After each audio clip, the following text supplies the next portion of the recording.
Hello again, everyone. Before we get started, I wanted to apologize for the lack of videos these past few months. I was busy working as a full-time contractor with a game studio called Niantic.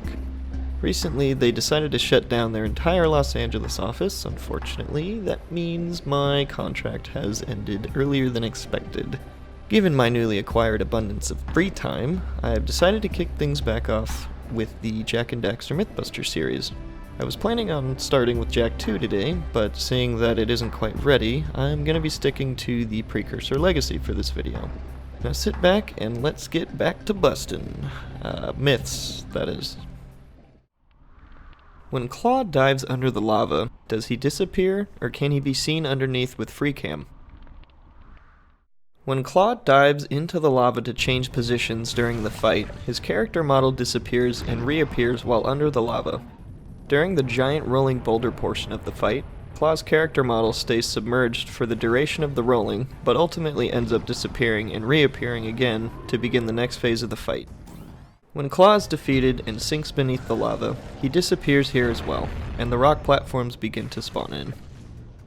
So as for Klaww disappearing while under the lava, this is confirmed. If you touch the giant ball of light eco in the fight with Gall and Maya, will it count as you actually collecting light eco and play the cutscene? After the giant ball of light eco appears in the final boss fight, if Jak floats up and touches it, nothing happens. This is because the giant ball of light eco is only used to cover up the spawning of active light eco blobs. By taking the camera into the giant eco ball, we can see smaller light eco blobs being spawned in and tossed down for Jak to collect. Since the giant ball of light eco does not count as collecting light eco, this one is busted. Does Flut also trigger active green eco? Like the zoomer, Flut will also retain active green eco when touching the green eco vent. I'm guessing there's a line of code somewhere that sets eco collected from green eco vents to active while Jak is on a mount. Also, the reason Flut looks a bit different is because I was playing the Flut Legacy mod, which uses different texture packs for Flut. The mod has you play through the entire game while on Flut and is super fun. If you want to check it out, I will provide a link in the description to the mod launcher. As for this myth, this one is confirmed. Can you knock the Flut egg off the cliff using the zoomer? If Jak drives the zoomer into the Flut egg, the zoomer will bounce off of it as if Jak has just driven into a wall. This is because the Flut egg is programmed to only react to 3 types of attacks: a punch, a spin kick, and an aerial spin kick. Since the zoomer collision does not meet this criteria, the egg remains unfazed. This one is busted. Can you get the zoomer into all 3 hub worlds? As we've seen in part 1, you can take the Misty Island zoomer into Sandover Village. For hub 2, we can't do much with the Fire Canyon zoomer, but we can get the Precursor basin zoomer into Rock Village.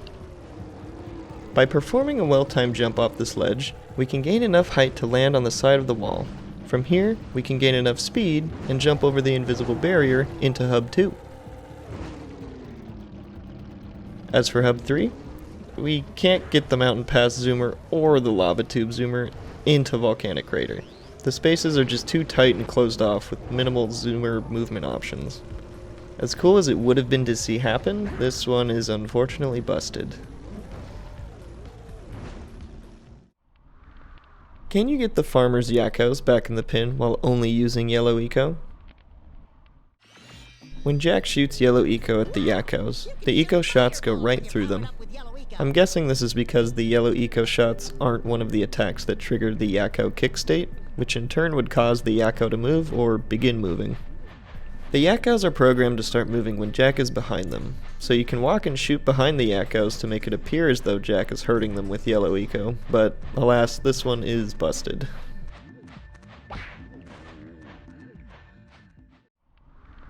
Can you do lava tube skip on Flut?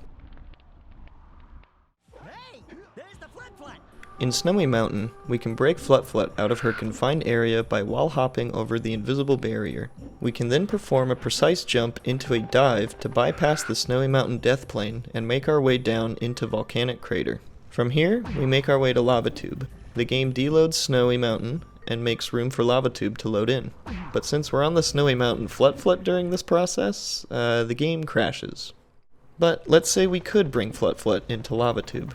Even if we do this, Jak is still unable to perform an idle deload while riding Flut, which is a crucially important part of the Lava Tube skip. I won't get into the details here, but in short, an idle deload is what allows Jak to spawn at the second checkpoint in Lava Tube, which puts him on the zoomer and bypasses the 72 power cell requirement. If you want to know more about how an idle deload works, you can watch this breakdown video I made that explains how the trick works in full detail. I also tried walking on foot to the second checkpoint, but once we get past the lava falls, there's nothing for Flut to properly stand on without taking damage and dying.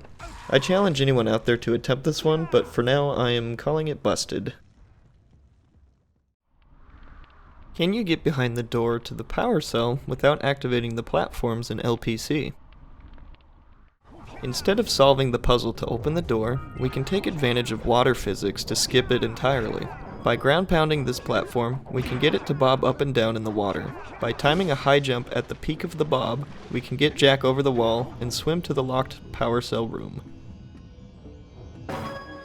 Upon collecting the power cell, the door will open and the puzzle will have completed itself. This one is confirmed. The Lurker Shark can eat you if you are out of bounds in Lost Precursor City. While in LPC, the developers wanted to give the player the feeling of being underwater. If we make our way out of bounds, we can see that everything is just an illusion and we're not actually underwater. Jak begins to freefall, indicating that there is no water. There are also no Lurker Shark triggers programmed in the level. Levels with the Lurker Shark will have markers for the zones where the Lurker Shark can spawn and chase you. LPC does not have any of these Lurker Shark markers, only markers for enemies and platforms that are all inbounds. This one is busted.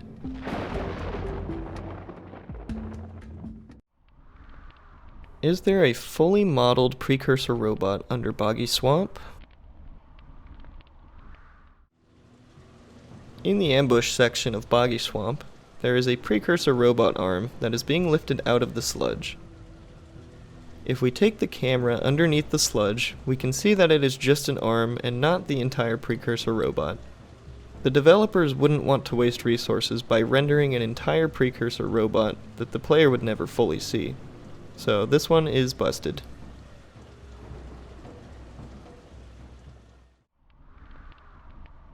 Can you talk to villagers while on the zoomer or Flut? Can Jak hold a blue or red eco charge while on Flut, and does it affect Flut? What happens if Jak dies and picks up health on the same frame? For the first myth, to put it simple, Jak is able to speak with villagers while on the zoomer or Flut.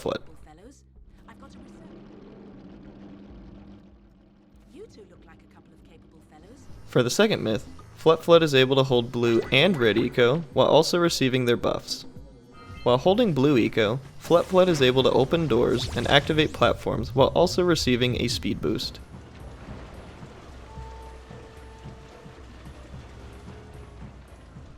While holding red eco, Flut is able to defeat 2 hit enemies with a single hit.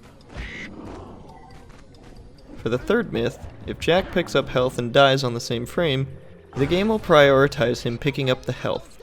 He will gain health and immediately lose that health by taking damage, but he will not die. This third myth reminds me of what happens when Jak dies and collects a power cell at the same time. Can you guess what happens?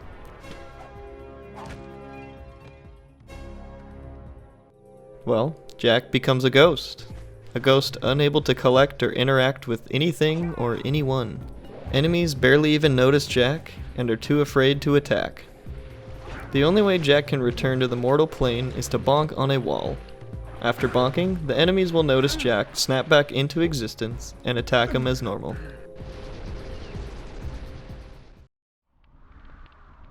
Can you complete the Rats minigame using no eco while on foot? During the Rats minigame in Boggy Swamp, Jak is locked into his first-person view and unable to move. We have to use cheat mode to exit this state with free cam and spawn Jak back in on foot. My first thought was to cross the sludge and get Flut, but Flut does not spawn during the minigame. My second idea was to turn on infinite health so I wouldn't die in the sludge while taking out the rats with melee attacks. With this method, I was able to complete the first wave, but the second wave proved to be too much for me. In theory, the Rats minigame could potentially be completed while on foot with the correct cheats enabled, so I'll say this one is a definite maybe, and let somebody else take on this challenge. Howdy gamer, you made it to the end. Congrats! I hope you enjoyed part 5 of the Jak and Daxter Mythbusters series.